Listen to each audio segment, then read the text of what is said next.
Evening is upon us on this Monday. I'd like to look into the ARP circular that I have here, and I'm looking at an article here, and it says retirees seek to stay put. 3 in 4 want to retire in place.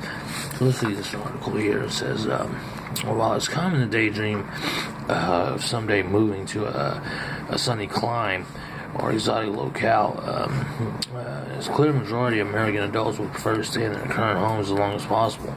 The new AARP survey of adults aged 50 plus reveals, but only 40% that think that possible.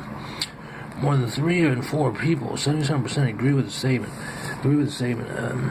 I'd like to really remain in my community for as long as possible, according to the AARP Home and Community Preferences survey conducted by the NORC, University of Chicago. I think I read this already. Actually, split.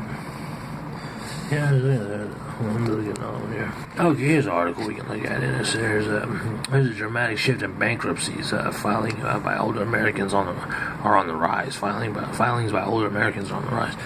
It says the rate of adult 65 and older filing for bankruptcy protection has more than doubled in the past 25 years. New data from the Consumer Bankruptcy Project shows why.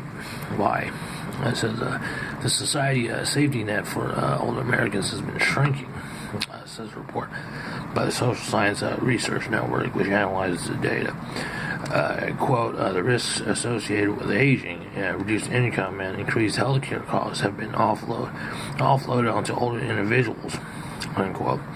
It says the report also pointed to vanishing pensions and higher eligibility age for full Social Security benefits. It says here in 1991, 1.2 out of every 1,000 people of 65 to 74 filed for bankruptcy.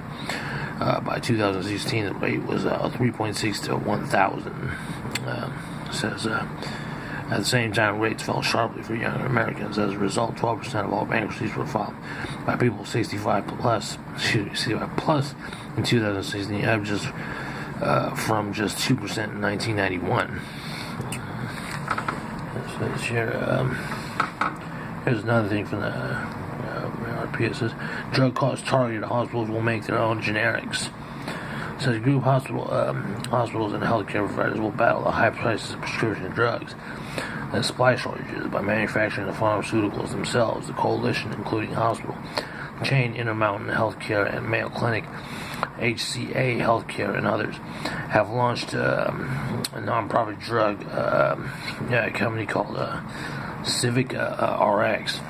It says here it will be governed by a board made of the top executives from the healthcare groups. Civica RX is a brainchild of Dan Legenquist, a senior vice president at Intermountain. So he says the goal of the new company is to cut prices of key drugs by 20% and more while preventing shortages. It says, as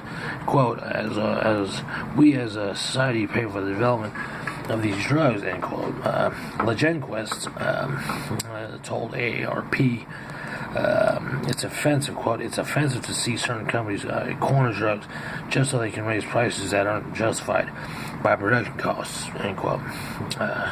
Leigh Purvis, director of Health Services Research at AARP, said, quote, this is a pleasant surprise.